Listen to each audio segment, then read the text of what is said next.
All right, good morning, everyone. Today we're going to talk about pricing strategies, how to price your listings so that they sell. Basically, at the end of the day, there's three ways it works, right? If you underlist your property, it's going to sell quicker because everybody's going to come flocking to the property. Usually you set a bid date and put it, but you end up at market value for the most part. I know the market has been a little crazy there, February, March. That wasn't really the case, but generally that's what happens. You set it to market value price, you're going to be the average days on market as per the TREB Market Watch reports. Again, I'll show you guys how to look that up. And then you price above.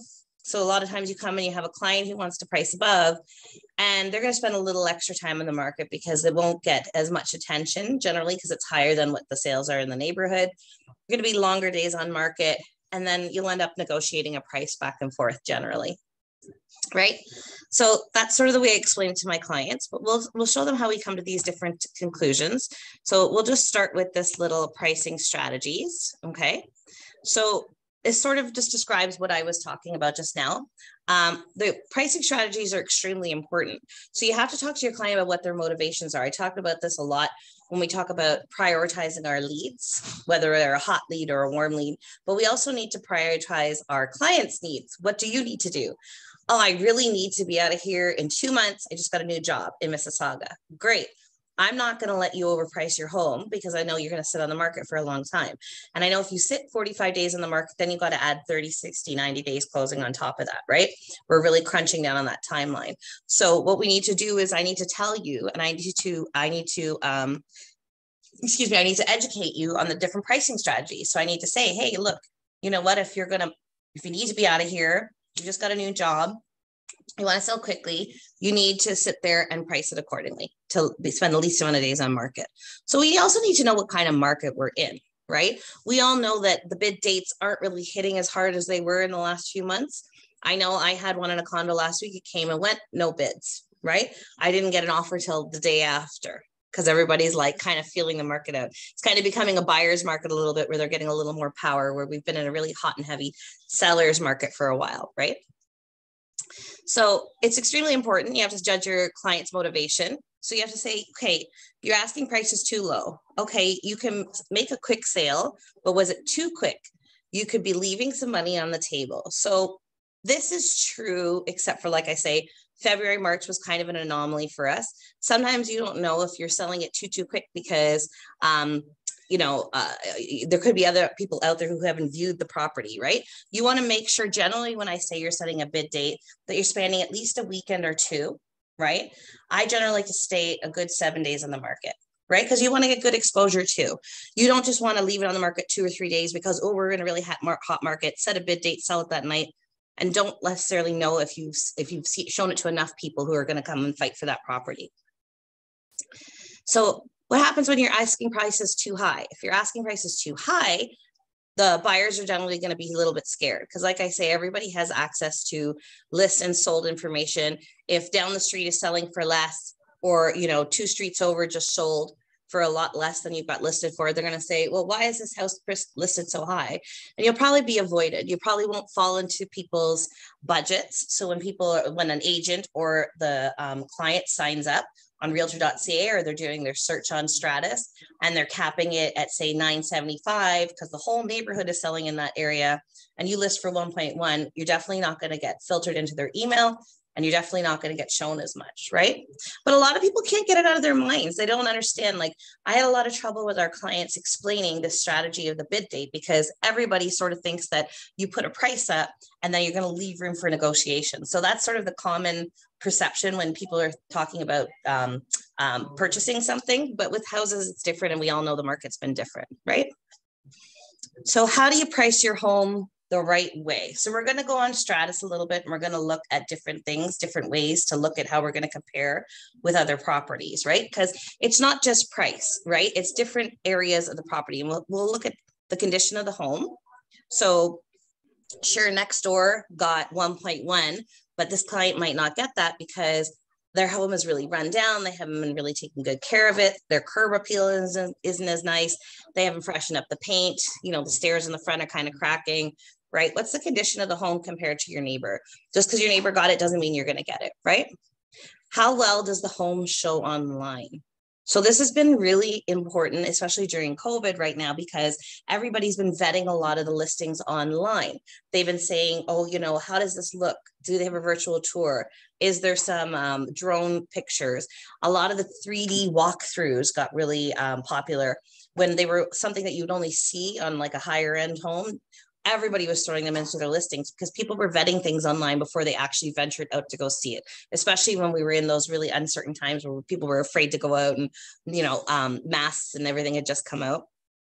So how are similar homes priced? So buyers will look for similar homes in the area that are on the market, including their condition and how they're priced. So again, it's not just what's sold, it's what's currently out there. And what have similar homes sold for, right? So that's, again, you know, a no-brainer. They go back and they look at the solds. So say I get a listing today and I want to go into Stratus. I'm just going to stop the share there and go again into Stratus. What you should be doing is not only looking at the solds, you got to look at a couple of different factors. Okay. So let's just go in and look at some solds and get a comparable property. So I'm just going to look at one that's currently up, and we're going to go in and we're going to try and find similar properties and try it and justify whether it's a good price or not, whether we feel like it's up for a good price. So I'm just going to go around the office. We'll go to Toronto. We're going to go EO4, Dorset Park. So of course, when you're pricing your property, it won't be one that's currently up for sale, but I'm just picking it so we can have a subject property to look at. So let's pick out 50 Lewiston, still up for sale. See, this is the third training session I've used this address. So you can already tell that there's something up at the market when these houses are sitting, right? So 3 training sessions, I've used 50 Lewiston. Crazy. Crazy that it's still up. So let's find out why it's still up. It's 43 days on the market, right? So this is interesting. They put it up for $998, which I don't think is atrocious because, I mean, pretty much everything has been selling over $1 million. Not maybe they weren't getting aggressive bids. Maybe their sellers are looking for a lot more. I'm just trying to see. Interesting. Okay, so I'm going to go and I'm just going to open another tab and I'm going to look at the solds in the neighborhood. And let's see if we can figure out why this is sitting for the market for a while. It doesn't seem, and nothing really strikes me right away, but we'll see. Okay, so I want to look at Toronto and I want to look at EO4 around the office. Okay, and 50 Lewiston is a detached back split. So I can go and I can search that. I know back splits aren't as common as like just detached bungalows, but we'll see what we get. Detached back split. So we'll just do back split. This is a back split 3. That's pretty specific, but okay. We'll see what we get with back split 3. 16. Okay. So how many of these have sold recently though? I'm going to go back only a few months just to see what sold this year. Okay. So you guys can see what I'm doing. I just go to sold date, go through the calendar there. 1. Okay. That was my fear that, so there's only one comparable that sold really recently. I'm going to take a quick peek at it anyways, just because it's going to be hopefully our most comparable. We'll see. So this one on Mendip Crescent was 42 by 120. Lewiston is 40 by 125. So similar lot size. They listed at $999.9. They sold 1.2. These guys are listed $998. So where are we sitting? So these guys sold in February. So this automatically tells me a big factor. Things have definitely cooled down since then. I'm looking at that. I'm going to say, okay, to my client, you know what? Yeah, they got 1.2 and they were listed at $999. But are you going to get that? Or are you going to go as fast? I don't think so. See, they were only 11 days on the market, but they were during a really, really hot time. Right now, it's cooled off a bit. Okay, so sorry? Looks like this is a power of sale. Sellers looks like TD Bank, Toronto Dominion Bank. Could you please scroll down? The other one. Yeah, this one, Toronto Dominion Bank. Yeah, for sure. But it's also like just the factors that even if it was a person, I would suspect it would have sold just as quickly because it was only 11 days on the market and it's in February. We all know February, March, things are selling really quickly, right? But it still went for 1.2 considering it's bank sale. You know what I mean? That just goes to show you too, a lot of these foreclosures, they used to be a good deal, right? Like back in the day, I remember clients would tell me, look for foreclosures, right? Because you get them for a really good price. Not so much the case anymore, right?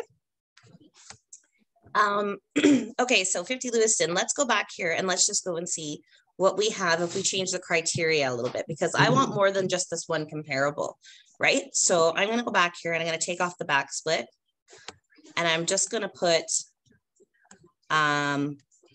detached, and let's say back splits and bungalows is what I want, because bungalows are fairly comparable.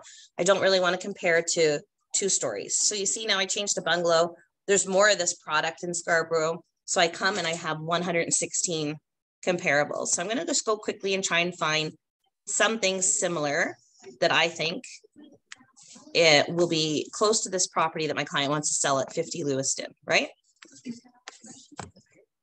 So I see here I have 3 bedrooms, 2 washrooms, 1+1 kitchen. So I know I have a separate basement apartment here with a kitchen downstairs.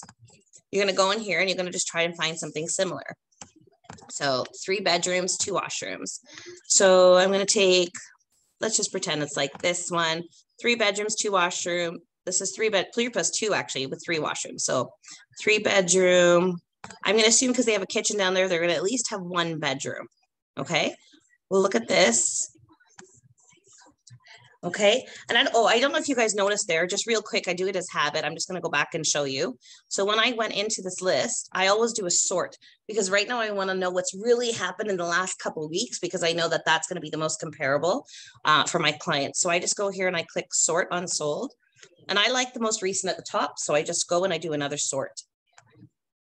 Okay. So I pulled it right to the top there. And I want to look at this 3 bedroom, 3 bedroom, 2 washroom with 1 bedroom in the basement. Actually, this doesn't have a +1 kitchen though. Let's go back and look at the results and find something that has another kitchen. Okay, so 3 bedroom, 2 washroom. Anyways, just, I don't want to spend too much time looking for an exact comparable. I just want to give you guys the gist of how to do this, because I also want to talk about when you're listing the property. So we're going to say this one's really comparable. Okay. I'm going to tell my client, look, the other property there, they got 1.225, but it was back in February. Things are a little slower right now.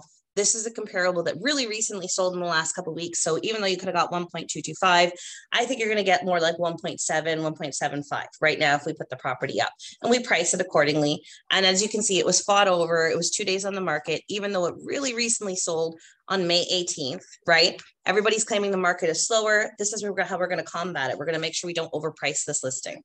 Just show them that's the reasoning. Otherwise they'll go, hi, my neighbor just sold a couple months ago. To them, February is not a long time ago. We know it's night and day in our market that we're working in, right?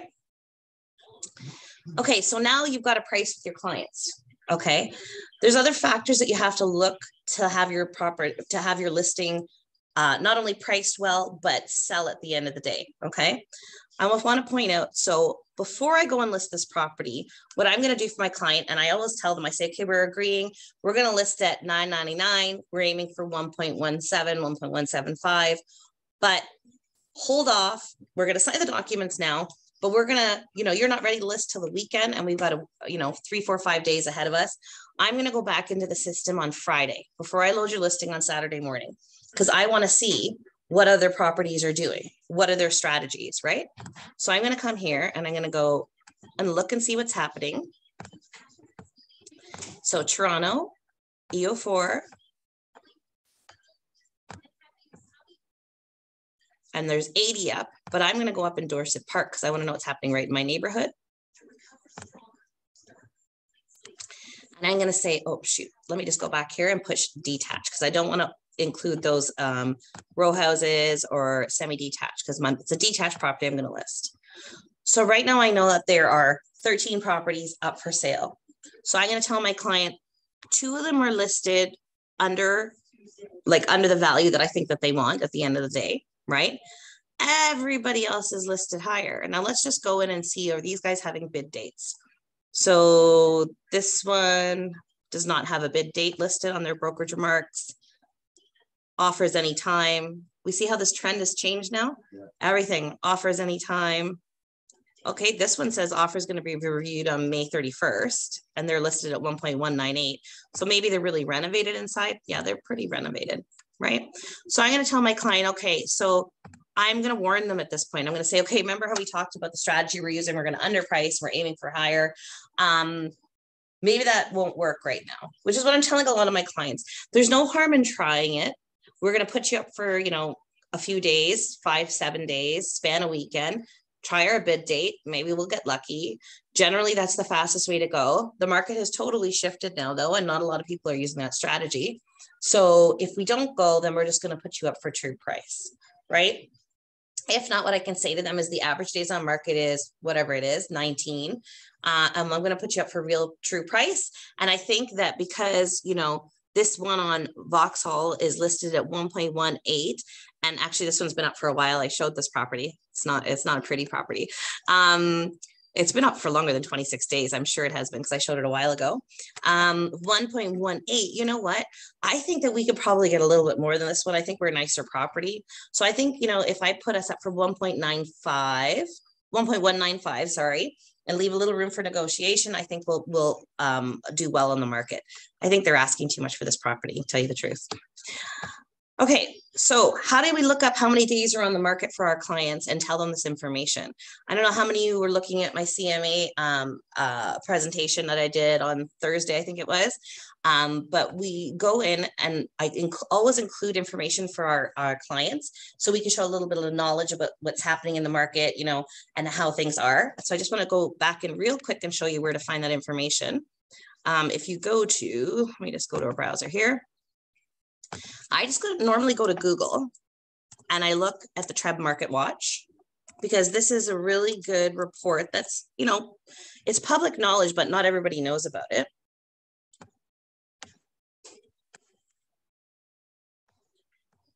You just go to the report and it's always for the month previous and it shows year over year. So basically I just go here and I go, oh, look, the average days on market for 2022 right now is 14. So that's where I get that information from our clients. I can say, if you're looking to get 1.175 and that's a fair price for your property, we're going to list at that price. We're going to spend about 14 days on the market. We could try and speed that up with a bid war. If not, you really, really want 1.225, we can put it up for that, but I can guarantee you're going to spend longer than 14 days on the market. And this is how I know this information. So it's a good way to talk to your clients. Never lose a listing for price though. So very often our clients will be really insistent that say, no, I know my house is better than that, that property that sold down the street. I want to list at 1.225. You say, okay, great, no problem. If you're insisting on that, how about we list and then we reconvene in about a week. And if it hasn't sold or we haven't got a lot of showings or we haven't got any offers, then we're going to change this price then. But keep in mind that your property can go stale on the market that way because people see it listed and price change. It's not going to be as aggressive for you. You're not going to get the best possible price, right? Okay, let me go stop the share and come back into my documents. We'll go back into this one. Anybody have any questions so far or property they've had trouble pricing lately? It's tough right now because the market is shifting. It was so easy. I used to laugh because as I was doing showings, my client would ask, what's this one listed at? $999. What's this one listed at? $999. Everything was $999 because everything was set for a bid date, right? So the list price didn't matter, whether it was $1, whether it was $999, whether it was $2.24, right? Like everything was just listed under $999, $998, $999, and then it was set for that bid date. So it's fun going in and actually seeing something that's a little more like natural there with the pricing and not a lot of bid dates happening. I honestly prefer when it's slower, when you have time to do a little bit of like home inspection with your clients. It's not as scary a process. I find I was kind of having my clients close and holding my breath, hoping that there was nothing wrong with the property. Because we had done our best to go through, we'd looked at that pre-list inspection, but it's still a scary situation to be in, right? If they put it 999, yeah. So if big date, if nothing happens, so then seller have to sell the house or they have to sell the No, it's your client's commodity at the end of the day. So if you come and you get 15 offers and your client doesn't like any of them, they do not have to sell at the end of the day. It's theirs to sell. Right. So it's their product. If I, say here, I've got this iPhone for sale and nobody gives me what I want for it, I don't have to sell it. It's mine. Right. So Absolutely nothing makes it. It's not any rules that if you put it for a million, then you have to sell million or something like that. Any rules? No, there's no rules. Yeah. Because the offer, how much you can see, any rule, but I don't think it's the system. Yeah. But, I get that, but they put it if it's not big market, then they have to sell. Better that way. Yeah. I know for sure. Yeah. No, it's as far as I know, there's no way you can force someone to sell if they don't want to, even if they say, I want 1.1 and the bid date comes and they get 1.1 and they go, oh no, I think I can get more. You know what I mean? They don't have to. You just have to be able to show your client that that's what the proper value is of their house. Look at you got it for them. And then they have to be satisfied at the end of the day. Yeah. That's why you have to price accordingly, because a lot of your clients, sometimes if they get it too easy, they think that they could have got more. Yeah. Do you know what I mean? And I've had clients argue that, and I'm like, look, a bird in the hand is worth two in the bush, right? Because you've got these offers in front of you. Now, if you want to let them go and chance it, by all means, I go, but I guarantee you won't get this burst of energy into your listing like you have right now, right? So pricing philosophies, getting to the right price. We're just talking about closing our clients a little bit. So before we talk about price, if we could agree on the price this evening, would you be prepared to list with me? Yeah. Okay. No, why not? Well, I have some good news and bad news. Good news is I found similar properties to yours, so I didn't have to guess at the price. Bad news is I couldn't come close to a price you were looking for. So we're talking about preparing our CMA and just being like, showing our client that we've already done research of their property, that we already have value to close that listing appointment with them. So my dilemma is, do I want to tell you what you want to hear?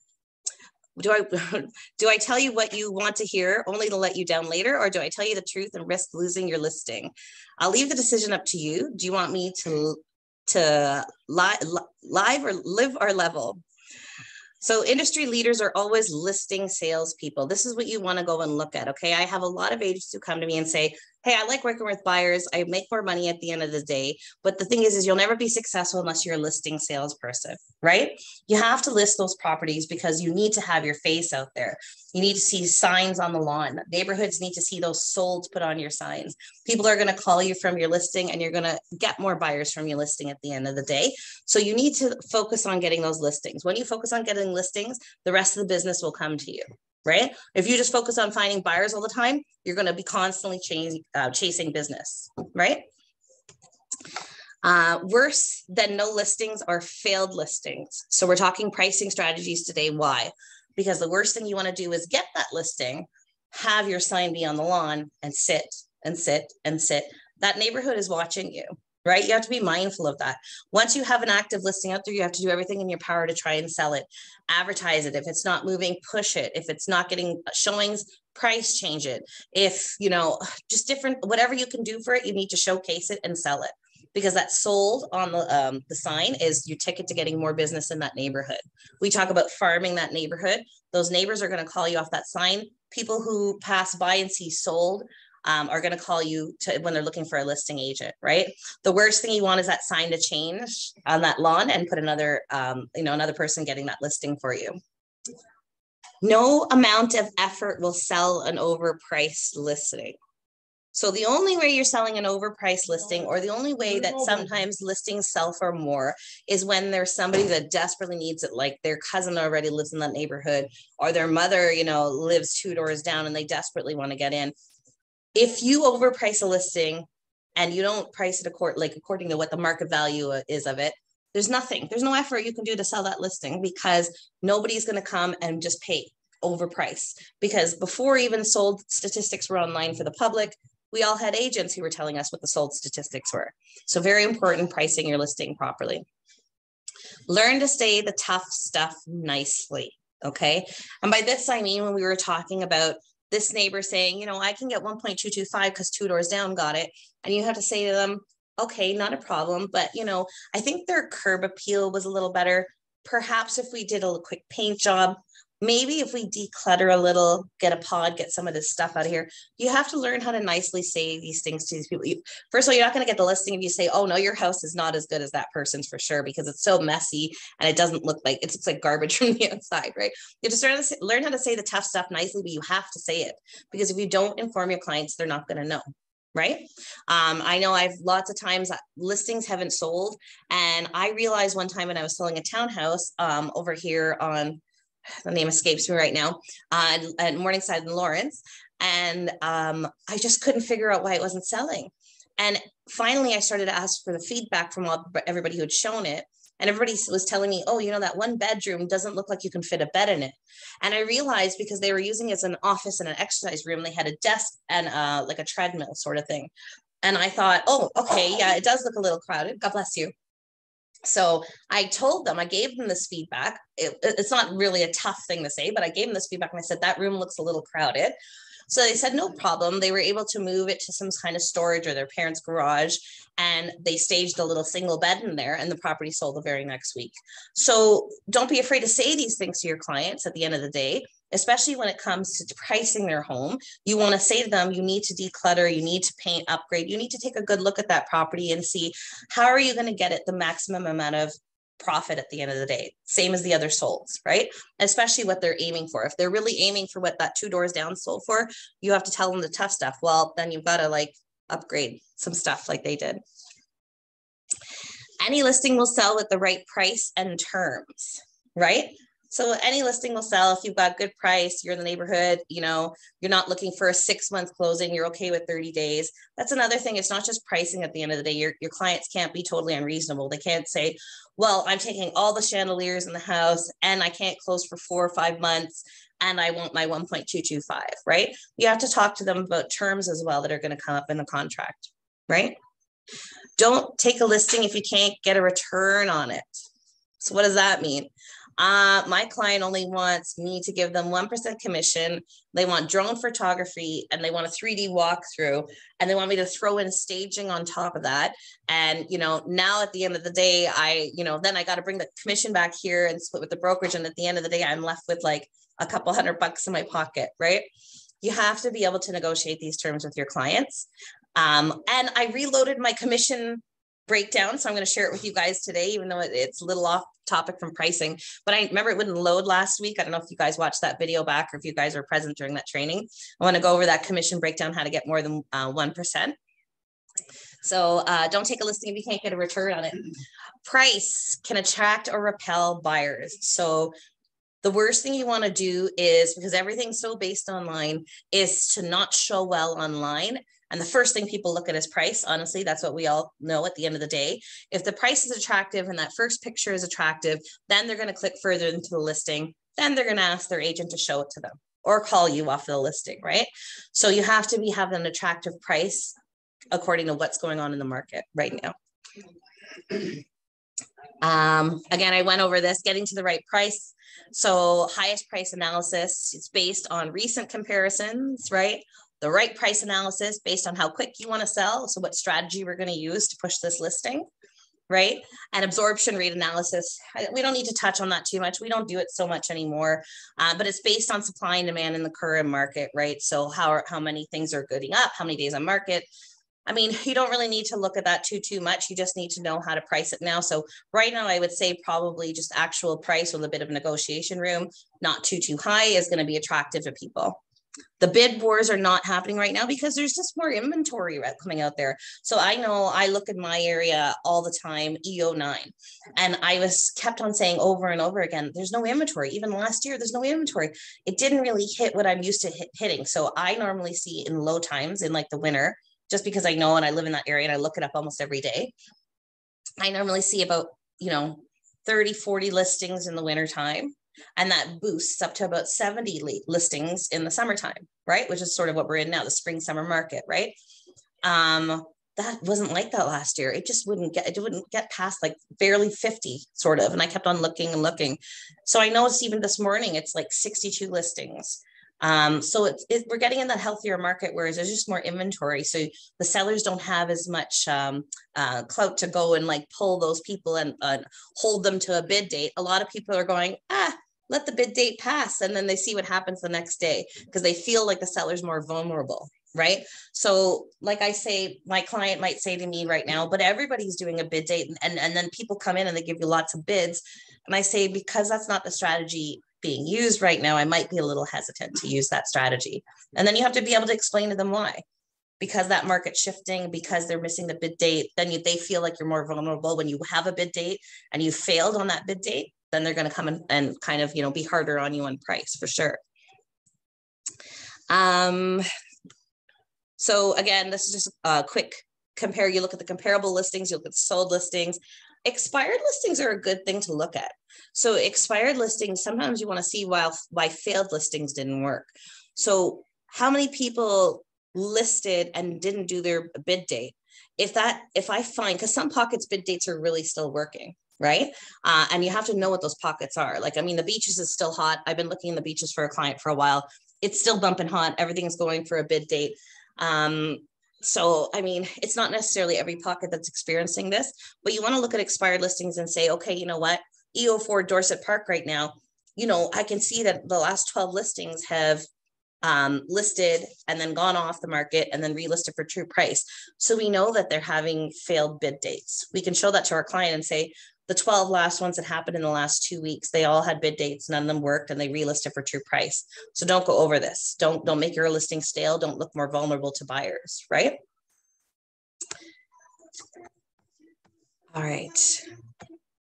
We can go over this part, but I kind of want to go over this commission before I run out of too much time, because I didn't have a chance to do it. The slide wouldn't load for me, and everybody knows it. Who's ever attended lots of my training knows that I bring this up all the time. Let's hope it works now after I say that, but I fixed it after the last time I tried. There we go.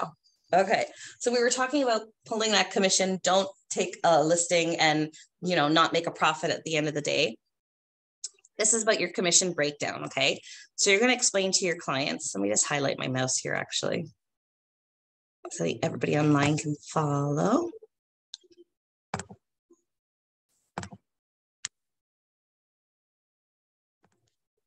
Okay, so we have 5% commission that we're working with. Everybody knows 5% is kind of the going.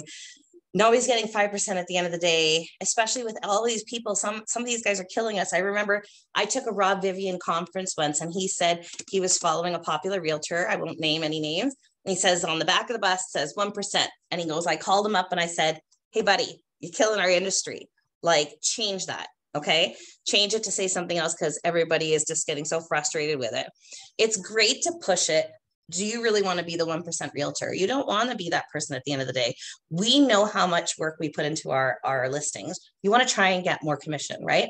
I have repeat clients that I gave them one, and ever since I attended these conferences, even though they're repeat business, I come back and I still get a higher commission the next time I sign, right? You want to really pull for it. It's worth it at the end of the day, because you're putting all your time and effort, your advertising money.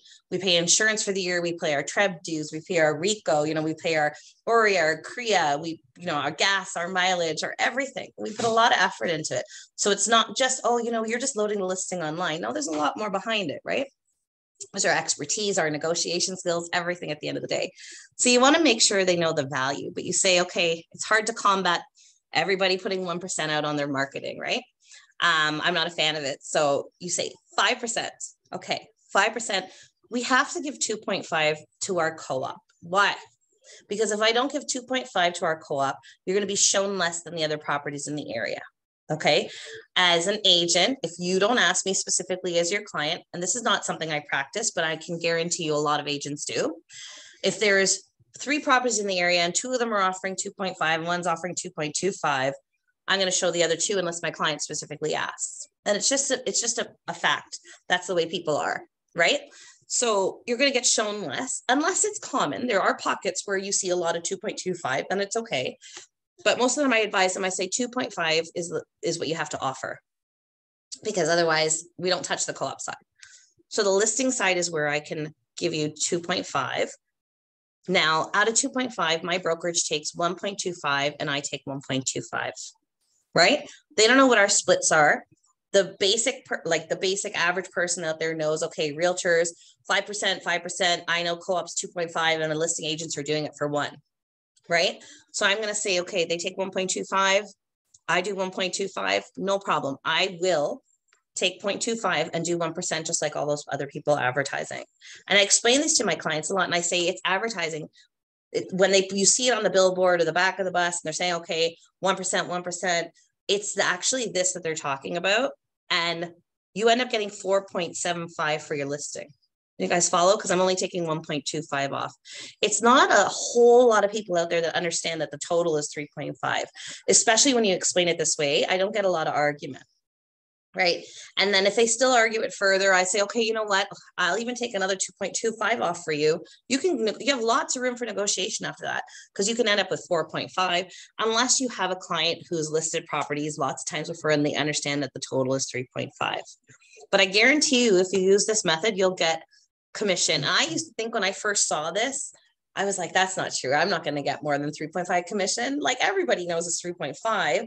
And you really, kind of nervously go with your client and you start to explain this diagram. I'm so comfortable with this. I don't even refer to this. I just start talking to my clients and explaining it to them. They don't follow, I'll pull it out and I'll show them.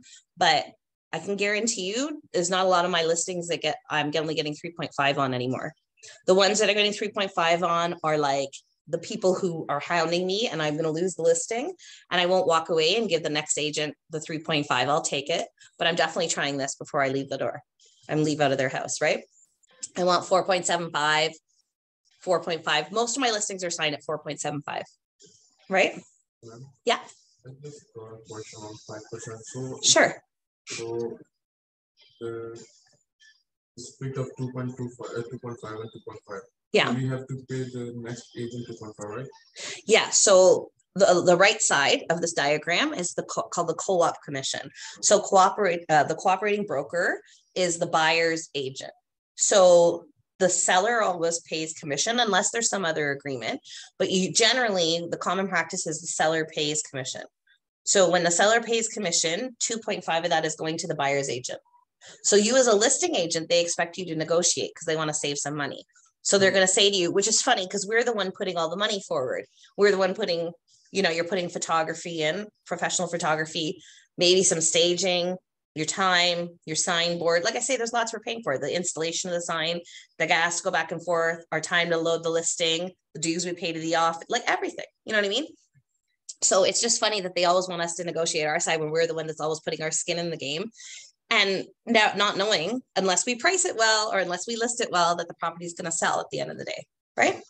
So yeah, no, the 2.5 is for the co-op and the other 2.5 is the site. Yeah, it's general practice that you offer 2.5. So again, what you want to do is you want to go in, let me just go into the stratus here real quick. What you want to do is you want to go in here and you want to see what everybody's offering. So if I go into a pocket, see there's 14 here that are listed. I'm going to go down at the bottom and see 2.5. And you're going to show this to your client too, because they'll say, well, why don't you reduce the co-op side? I'll say, okay, but it might hurt your listing. And the thing is, I'm trying to maximize your value. And as you can see, everybody in your neighborhood here, 2.5, right? Come down again, 2.5. Everybody in your neighborhood is offering 2.5. So if everybody in your neighborhood is offering 2.5 and you offer 2.25, I can guarantee you, unless that client specifically says, I want to see 50 Lewiston, that agents in the area aren't going to be showing that property as much, right? So you got to be able to explain, you just got to come prepared for your listing appointments. Like, don't get caught off guard by your clients asking you a question and you don't know the answer, and never say, I don't know. So I always say, you know what, I'm going to look into that for you. If there's something I don't know, I don't go, I don't know. They don't want to be, they're hiring you to sell their $1 million property, right?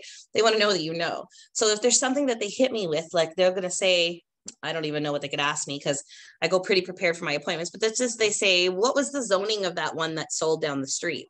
A really bizarre question. I'll say, you know what, let me look into that for you. Right? It's just a good way to say, give me a few minutes. Hopefully you have some device where you can look into it, because generally when I say that, I just kind of talk to them as I'm logging in quick and go and look whatever they just asked me that I don't know, so I can get them an answer right away. But if you don't know the answer, never say, I don't know. You're not going to get the listing either that way. How's everybody doing online? Everybody good? Oh, did I lose a share there with you guys there for a minute? That's what happens when I click too many screens. That's why I always stop and then share again.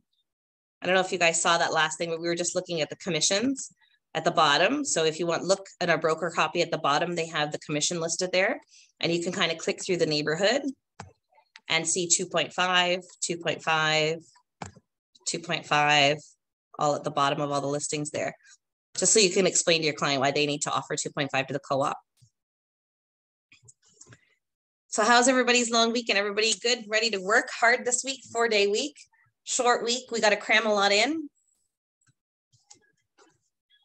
If you guys are having trouble pricing a property, again, like I say, every training session, call me and text me. I don't mind. I'll take a few minutes and I'll look up some comparables and give you an idea of what I think that you should list the property for, or a reason how to like handle your client's objections for your listing appointment.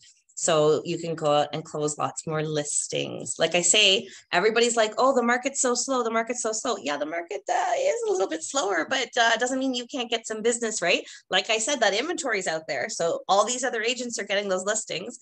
You guys can go and get them too, right? Tons and tons of stuff out there. Doesn't matter. The only people not selling right now are the people who don't have to. Maybe investors cashing out of something, they might choose to turn around and rent their property instead of cashing out right now because it's not the maximum time. And that should be the advice that you're giving your clients, unless they need to sell the property, right? Unless they need to move, they just got a job, they just had a baby, they need a bigger place, they can't stay here much longer, they need to downsize, they need to upsize, whatever the case may be.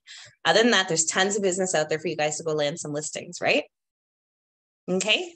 Everybody have a very lovely week. It's a short week. I had a guest speaker lined up for Thursday and he just canceled on me this morning. So I'm not sure what the topic, I know I usually tell you guys ahead of time. I'm not sure what the topic is going to be for Thursday. I'll come up with something. If you guys want anything specific, feel free to text me and I'll go over that. But yeah, I got to come up with something now because my guest speaker canceled. You guys have a lovely week though, and I'll talk to you soon. So that in case when we put a listing, 5%, 2.5%, then sometimes they say, okay, bring it down to a percentage. Say they say, okay, go 3 or 4.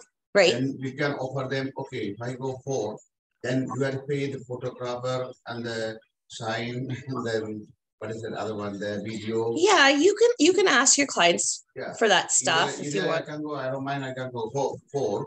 But you have to pay me those things and also cover whatever. Yeah, if your clients are willing to do that, if they're reducing your commission and paying you directly for those services, sure. Yeah. So a lot of time, I don't normally see it happen with photography necessarily or putting in my sign, but a lot of people negotiate the staging back and forth. Yeah. Like if you're whittling down like commission, I'm not paying for staging, because staging can be like, $3,000, $4,000 sometimes, right? So depending on the size of the property. Yeah. For yeah. It's a nice one, huh? Yeah. No, I don't think quite 5,000, but yeah. 3,000? Yeah, exactly. So we can offer, look, this is, we can say 5,000. Yeah. Take it, then I can go 4. Yeah, exactly. You pay the staging bill and then I can reduce commission a little for sure. Pay 5, I take all inclusive. Exactly. Like I say, your job is to satisfy your client, sell the property for maximum value, put it in the right pricing strategy. But also keep in mind, at the end of the day, this is your livelihood, right? You still want to make profit at the end of the day too. So yeah. Very good. Very good. All right, everybody, have a good week. I'll talk to you on Thursday.